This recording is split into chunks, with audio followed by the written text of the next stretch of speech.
வணக்கம். நான் உங்கள் ஆஸ்ட்ரோலியோ எம் சிவராமனுங்க. இன்னொரு இன்ட்ரெஸ்டிங்கான சப்ஜெக்டுங்க. ஹேண்ட்ஸம் ஹஸ்பண்ட், அழகான கணவர் யாருக்கு அமைவாங்க அப்படின்னு பார்த்திங்கன்னா, சந்திரன் உங்கள் ஜாதகத்தில் நல்லா இருக்கணுங்க. வளர்பிறை சந்திரனாக இருந்தால் ரொம்ப நல்லதுங்க. அப்புறமா சுக்கிரன் தன்னோட ஆட்சி வீடு துலாம் இல்லைன்னா ரிஷபம் இந்த மாதிரி வீட்டில் இருக்கணுங்க.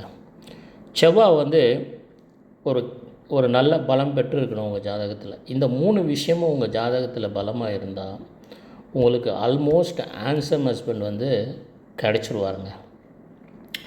ஃபர்தராக இதோட டீட்டெயிலாக நம்ம பார்க்கணுன்னா ஒரு டீட்டெயில் வீடியோ ஒன்று நான் உங்களுக்கு போடுவேங்க. அந்த வீடியோ பாருங்கள். நம்ம சேனலை சப்ஸ்கிரைப் பண்ணி வச்சுங்க, பெல் ஐக்கான் ப்ரெஸ் பண்ணி வச்சுங்க. இது மாதிரி நிறைய இன்ட்ரெஸ்டிங்கான வீடியோ போட போகிறேன். அதுக்கான ஷார்ட்ஸ் தான் இது. நன்றி. Thank you. Subscribe my channel please.